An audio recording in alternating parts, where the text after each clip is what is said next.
எழுதியிருக்கிறபடி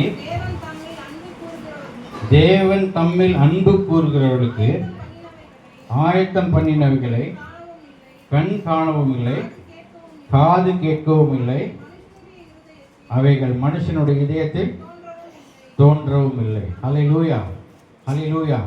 அடுத்த வசனத்தையும் சேர்த்து வாசித்தரலாம். அடுத்த வசனம், நமக்கோ தேவன் அவைகளை தம்முடைய ஆவியினாலே வெளிப்படுத்தி இருக்கிறார். ஆமென், ஹல்லேலூயா, ஹல்லேலூயா.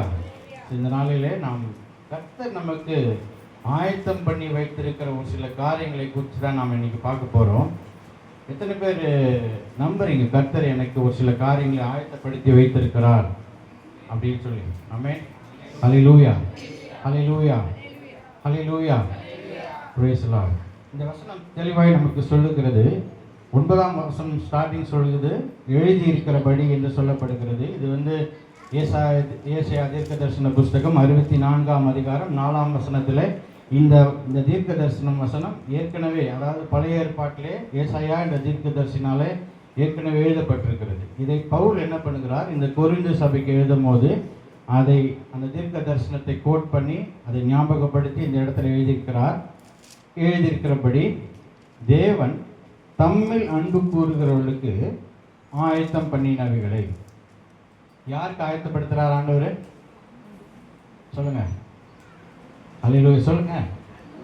அவர்கள் அன்பு கூறுகிறவர்களுக்கு ஒரு சில காரியங்களை ஆயத்தப்படுத்தி வைத்திருக்கிறாராம். ஆமென், அல்லேலூயா. இந்த நாளிலே ஆண்டவர் சமூகத்தில் வந்திருக்கிற நீங்கள் அவர் மேல் ஒரு அன்போடு தான் வந்திருக்கிறீங்க. அவர் மேல் அன்பு செலுத்தி வந்திருக்கீங்க.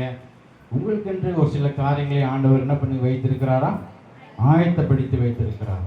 அவர் அன்பு கூறுகிற யாவருக்கும் ஒரு சில காரியங்களை ஆண்டவர் ஆயத்தப்படுத்தி வைத்திருக்கிறார்.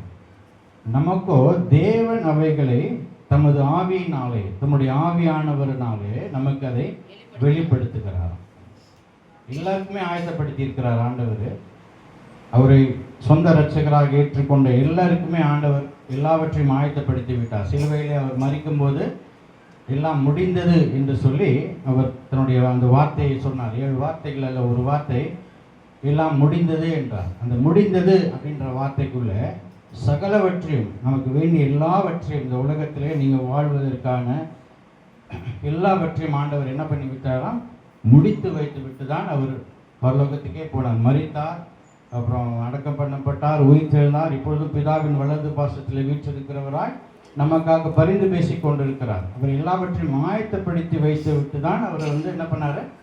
பரலோகத்துக்கே போனார். எல்லாத்தையும் ஆயத்தப்படுத்தி வச்சுட்டாரு. ஆனால் நமக்கே இன்னும் கிடைக்கல. எல்லாருக்கும் எல்லாமே கிடைச்சிருச்சா? சொல்லுங்க. எல்லாருக்கும் எல்லாமே கிடைக்கல. நமக்குரியது மற்றவங்களுக்கெல்லாம் கிடைக்குதோ கிடைக்கலையோ, நமக்கு வேண்டியது நமக்கு கிடைக்கணுமா இல்லையா? ஆமாவா? ஏற்ற நேரத்தில் நமக்கு கிடைக்கணும். அப்போ ஒரு சில காரியங்கள் நமக்கு கிடைக்க மாட்டேங்குது அப்படின்னா நம்ம ஆனால் ஆண்டவர் ஏற்கனவே என்ன பண்ணிட்டாரு? முடிச்சு வச்சுட்டார். ஒரு சில நீங்கள் பேங்க்லலாம் நீங்கள் போனீங்கன்னா உங்கள் பணத்தை தான் நீங்கள் எடுக்கணும். ஆனால் நீங்கள் என்ன பண்ணணும்? அதுக்கு சொல்லுங்கள்.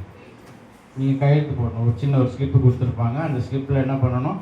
எவ்வளோ பணம் வேணும்னு போட்டுட்டு உங்களுடைய சிக்னேச்சர், அதை சைன் அதில் நீங்கள் போடணும். பாஸ்புக்கை கொடுத்தா தான் என்ன பண்ணணும், உங்கள் பணத்தையே நீங்கள் என்ன பண்ண முடியும்?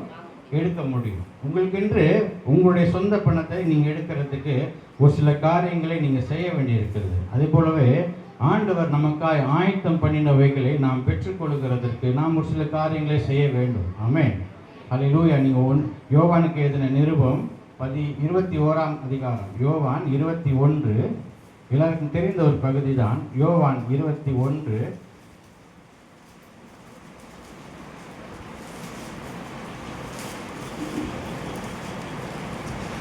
9ஆம் வசனம் சொல்லுகிறது. யாராவது ஒருத்தர் வாசிங்க. அவர்கள் கரையிலே வந்திறங்கின போது கரி நெருப்பு போட்டிருக்கிறதையும் அதன் மேல் மீன் வைத்திருக்கிறதையும் அப்பத்தையும் கண்டார்கள். போதும் போதும் போதும் போதும். 8ஆம் வசனம் சொல்லுகிறது, மற்ற சீஷர்கள் கரைக்கு ஏறக்குறைய 200 மைல் தூரத்தில் இருந்தாங்களாம். எவ்வளோ தூரத்தில் இருக்கிறாங்க? 200 மைல் தூரத்தில் இருக்கிறாங்க. அப்போ இயேசு ஒரு இடத்துல நிற்கிறாரு. சீஷர்கள்லாம் எங்கே நிற்கிறாங்க? கொஞ்சம் தூரத்தில் நிற்கிறாங்க, அப்படிதானே? ஆமாவா? அங்கேருந்து அவங்களுக்கு ஏசு என்ன பண்ணி வச்சிருக்காங்க?